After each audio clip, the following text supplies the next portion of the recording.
না ভাঙবে? বলো বলো বলো। যে মাদ্রাসা ভাঙে সে মুসলমান, নবীর দিনের দুশ্মন নয়। নবীর দিনের যে দুশ্মন সে ইমানদার। আজকে মসজিদ গুলোকে মিটিয়ে দেওয়া হচ্ছে, তুমি তার যদি সাথ দাও তাহলে তুমি কি মসজিদ মিটালে না?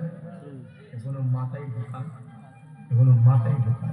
তো যাক, আমি সংক্ষেপ করব, আমার ওলামা ভাইরা আরো আছে, নামাজ বাদ জলসা হবে, আপনারা সকলে থাকবেন, চলে যাবেন না।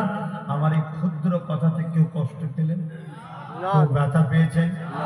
যদি পেয়ে থাকেন আমার কিচ্ছু করার নেই।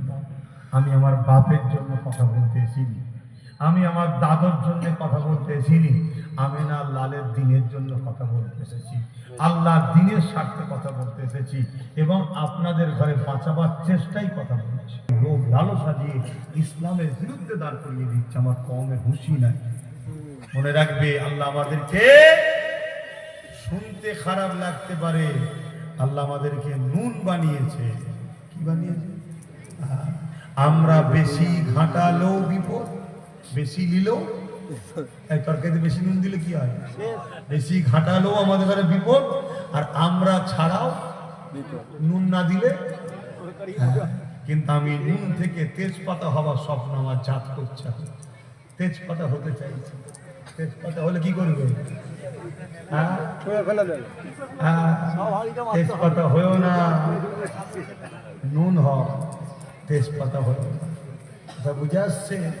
দুদিন পরে বাজারে আর চলবে না, কেন তেজপাতা ছাড়াও রান্না হচ্ছে। এখন শুনছো? তেজপাতা ছাড়াও রান্না হচ্ছে, ফেলে দেবে। ডি ভোটার হয়ে গেলে ব্যাস গেল তো। এ বুঝতে পারছো না? বলো, ডি ভোটার হয়ে গেলে গেল তো, আর লাভ আছে কিছু? সব শেষ। রাস্তার কুকুর অ্যাক্সিডেন্ট হয়ে গেলে কোন থানায় কেস হয়? কথা বলছে না তো? কেন হয় না? ও ভোটার নয় তাই। এখানে ভোটারের দাম, যে ভোটার নয় তার দাম নেই।